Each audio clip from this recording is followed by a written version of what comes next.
Good morning. Here we are at the home of BNH in beautiful Dorset, near Dorchester. This company is a plant hire company with a lot of machines which go throughout the south and southwest on groundworks projects. And what they have done here is a very interesting project with a water wheel, which is now actually Europe's largest water wheel generating electricity. And I'm here to ask Brad, who is the general manager here, some questions about how this project came about. We as Apex Dynamics have supplied a key component, a gearbox, servo gearbox, into the project, and we'll ask how that went as we go through. So, Brad, can I ask you first of all, how did we come to be involved in this project? How did you identify us as a potential supplier?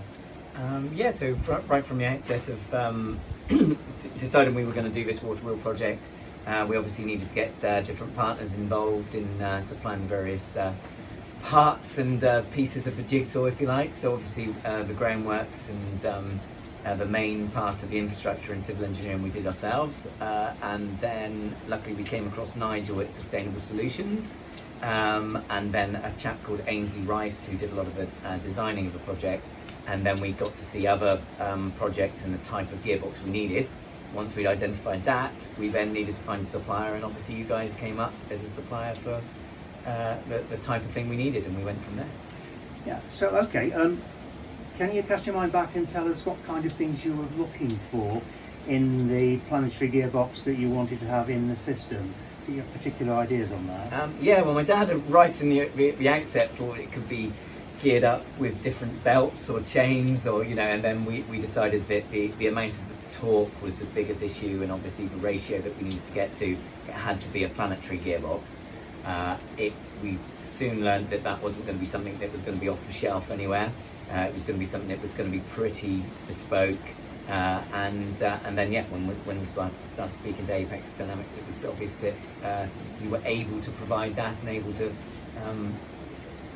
get something designed and supplied bespoke to us, which is why we kept going with you.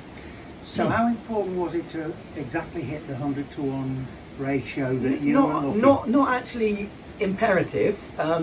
We probably could have been anywhere between 95 and 110, but 100 sat well. The final ratio was imperative, but we had to do that, as you can see behind us. But the final bit had to be a connection between the gearbox and the generator, had to be with pulleys and belts anyway. So the final ratio could be tweaked a little bit and still can be modified by different size belts and pulleys, but the ratio of the gearbox itself, from the water wheel running at about 4 RPM up to a sensible figure to be able to do the rest with the belts, was important, but it wasn't exact science, but the 1 to 100 worked well. Okay, so as you recall, we proposed one of our NB series planetary gearboxes. How well did that proposal overcome any obstacles you may have anticipated during the early stages of configuring things? Yeah, well, when we were looking, obviously we had a few options on the table, and when we were looking at the original options, the biggest thing was torque. Your gearbox excelled in the torque figures, if you like. We're generating about 25 to 30,000 newton meters of torque, and so having a gearbox that can deal with it easily was preferential to one that could only just deal with it, if you like. So that was a key consideration. The shaft size, the fact that you could get the shaft size to match our water wheel shaft was again, it wasn't imperative, but it was it was way better. It was much easier for us to match the shaft size. So yeah, it was good. So yeah, as you may recall, the actual gearbox is quite a big beast, and it can cope with 45,000 newton meters of torque if necessary. But when it came to installing and aligning everything, how well did that go?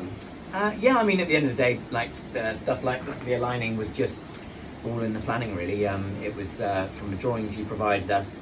Even before we took delivery of the gearbox, we'd installed the concrete plinths and so all that had to be pretty meticulous. Obviously, the shaft on the Waterwheel is perfectly aligned, and then it was just lining the gearbox to the Waterwheel shaft. There is a great big flexible coupler in between the two.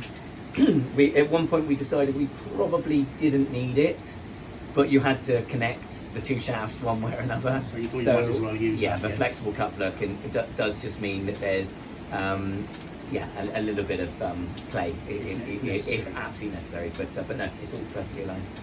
So how well did the delivery time on the gearbox suit the overall project requirement when you got to that stage? Yeah, the lead times was one of the major factors in ordering from Apex.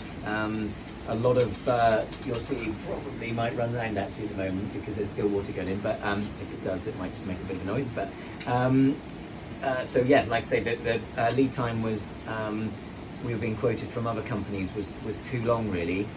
From the designing process, we needed it at least within sort of 6 or 7 months really. A lot of people were quoting up to a year. You guys quoted 6 months and delivered within 5, so it was brilliant. It really did push our order towards you for sure. Okay. And how well has the gearbox performed in practice in terms of any issues? Not a glitch. Like, Really? literally, not a glitch. No, it's been running now for three months really, non-stop. Yeah. So yeah, largely 24 hours a day. Not non-stop. We've had a couple of little teething issues, not with the gearbox, I hasten to add, with an actuator which made we were working on it for about a week, but since the 12th of December it is ran for 3 months. Not so much as a murmur. Absolutely perfect. So in overall terms, what sort of contribution is this system now going to make to your electrical consumption requirement here at your business? Yeah, well, it should generate about a third. Yeah. So obviously we've got lots of industrial units. There's maybe 20 to 25 industrial units. A couple of them are big workshops. A couple of them are big woodworking shops which use awful lot of electricity and power with big 3-phase motors. We've got 5 or 6 properties here, offices, all that kind of thing. So there's a lot of electric being used, but it should deal with about a third of that, and we're looking to supplement it with some solar. We're a little bit behind the curve on the solar because we've been so busy working on the hydro scheme, but yeah, hopefully we'll be supplementing it with solar. Yeah, very significant. Yeah. So the last question is, what's your overall experience in terms of customer support and the technical and that kind of thing, working with us on project? Yeah. So I've obviously got a day-to-day business to run. This is more of a, has always been a side project as much as it's more fun than my day-to-day business. But what is really key for me is just, generally emailing and correspondence and knowing there's someone on the end of the phone or the end of the computer to come back to us with various queries, and that being reasonably prompt, which you were at all times, which meant we could keep the conversation flowing up to the order. So yeah, it's very good. And so presumably you wouldn't be averse to doing some more of these for other people? No. Potentially we've got loads of stuff in place now which we know a lot more about. Potentially it won't be our last installation. Maybe we'd like to think there's opportunities to install another, and definitely. And I believe you have done various other hydroelectric projects anyway. Yeah, generally cross-flow turbines and other types of turbines, but yeah, we've done a lot of other hydro schemes in the past, but this is the first Waterwheel. Thanks very much for your comments. We found it a fascinating project to observe what's happened, and we're very pleased that you're pleased with it. Yeah, brilliant. All right. Thank you very much. Thanks cool. ever so much. Thank you.